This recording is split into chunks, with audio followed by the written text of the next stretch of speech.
unos 9 años, más o menos. Y mi tío me obligaba a entrar en su habitación. Y me obligaba a tocarle. Y un día me violó. Y recuerdo que a partir de ese momento empecé a orinarme en la cama. Y por las noches me despertaba muy nervioso y veía las sábanas húmedas y yo lo que hacía era tumbarme encima desnudo para que se secasen. Y sentía mucha vergüenza y mucho miedo de que los demás descubrieran cómo era yo. Me tocaba la entrepierna. Yo sentía su pene en mis muslos. Me daba miedo. Me estremecía. Yo quería pensar que no era mi padre, que era un invasor que se había apoderado de su cuerpo. Por eso yo también abandonaba el mío. Me iba a una playa y dejaba allí a esos dos invasores, a ellos dos solos, haciendo guarrerías. Yo tenía 5 o 6 años cuando empezó todo. Él ya pasaba los 50 y decía que yo era su nieta preferida y que me quería mucho. Un día, para demostrármelo, se bajó los pantalones mientras me bañaba. Cogió mi manita y la puso en su pene.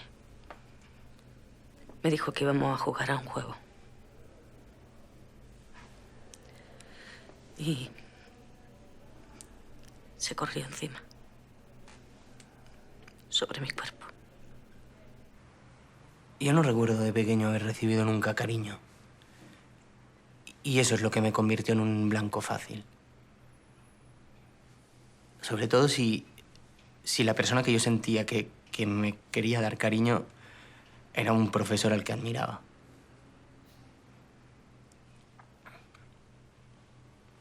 Me pregunto si lo hizo con muchos más niños y si todos fueron tan sumisos y obedientes como yo.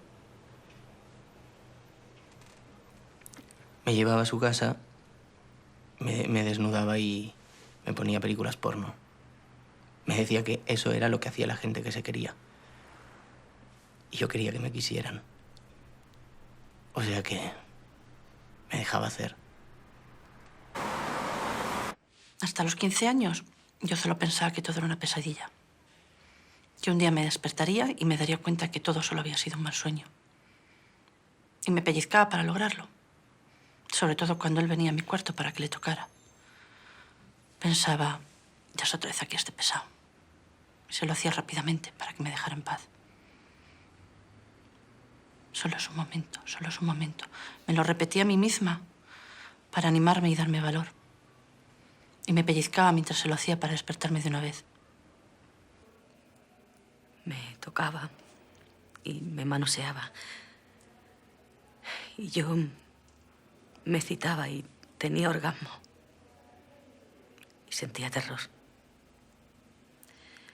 Mi cuerpo reaccionaba en contra de mis deseos. Yo no entendía nada. No sabía lo que me pasaba.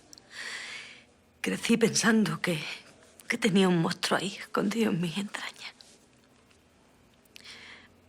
Empecé a masturbarme compulsivamente. Me sentía sucia y mala. Empecé a pintarme, a ponerme tacones y me iba a la calle. A provocar. Era mi manera de gritar y de pedir ayuda, que la gente se enterara de lo que me estaba pasando, pero no pasó nada, nadie me ayudó. Lo único que pasó es que yo me sentía como una puta. A los 15 años abusé de mi prima y después de mi vecina. Y yo me preguntaba, si mi tío lo hace conmigo, yo también puedo hacerlo con los demás. Me convertí en un chico solitario y muy agresivo. Y descargaba toda mi furia contra ellas. Disfrutaba viéndolas sufrir. Pasé mi adolescencia cansada, deprimida, triste. La tristeza pesa, pesa mucho. Por las noches no podía dormir, sabía que cuando él llegara a casa borracho, vendría a mi habitación. Dormíamos las 3 hermanas juntas. Y si no venía a mi cama, iba una de mis hermanas. Yo no hacía nada. Aún hoy no me lo he podido perdonar. Yo utilicé el alcohol y las drogas para anular todo lo que sentía. Para no pensar en nada, como una anestesia. Me emborrachaba y me drogaba hasta perder la conciencia. Y entonces empecé a escuchar voces. A hablar solo, bueno, me podía pasar horas hablando conmigo mismo. Y me acabaron ingresando. Me dijeron que lo que tenía era trastorno disociativo de la personalidad o algo así. O sea, que no sabía ni quién era. Y que se debía todo a los abusos. Pero yo nunca lo había pensado. No pensaba que tuviera nada que ver con eso, porque yo podía practicar sexo sin problemas. Aunque la verdad es que tampoco sentía nada, pero...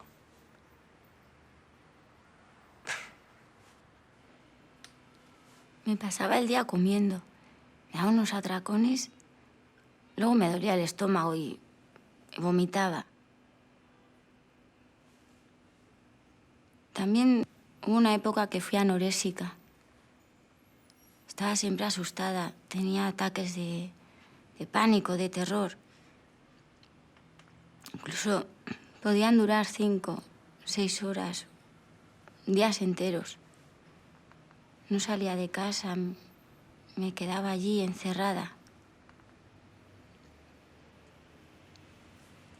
Tras 2 años de ir de psicólogo en psicólogo, entendí la razón de aquello. Era porque mi padre había abusado de mí desde los 5 hasta los 14 años.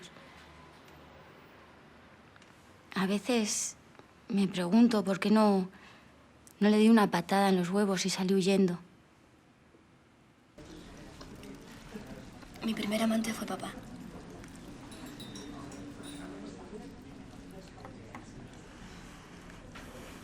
Bueno, el primero y casi el único. Ya vale, Silvia. Solo a una mente enferma se le puede ocurrir semejante barbaridad. Es la verdad.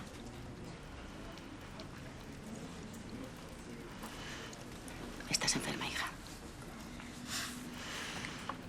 Y necesitas ayuda. ¿No te das cuenta de que lo que dices no tiene ningún sentido?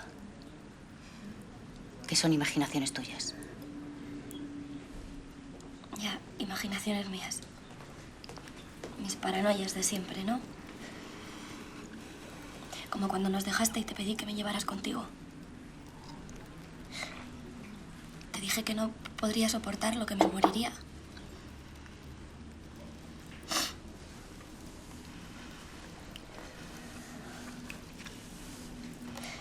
¿Recuerdas lo que me dijiste? Porque yo no lo he olvidado. Eso son manías tuyas, cielo. Nadie te va a cuidar mejor que tu padre. Lloré, supliqué. Pero nada, yo no entraba en tus planes, como siempre.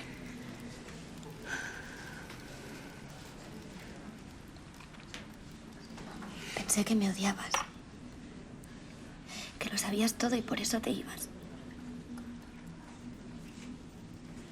Me tuve que escapar 2 veces de casa para que me aceptaras en la tuya. De eso también te has olvidado. Ya vale, Silvia. Ya vale.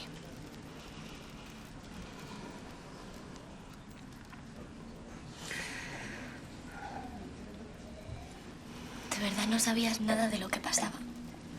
¿O no querías saberlo, mamá? Voy al baño.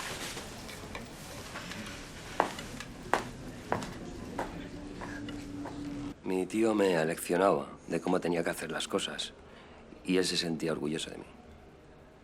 Es curioso. Cuando era pequeño me decían que no me fiase de ningún extraño. Pero nadie me previno contra él ni contra los conocidos.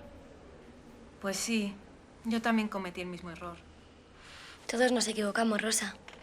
Pero no hay que lamentarse. ¿Y al final con lo tuyo qué ha pasado, Rafa? Nada, que ha prescrito. ¿Cómo que prescrito? Pues que cuando finalmente he reunido el valor necesario para denunciar a ese cabronazo, ya no se puede hacer nada. Tiene gracia. Y mi dolor y mi desesperación, el miedo, cuando prescriben.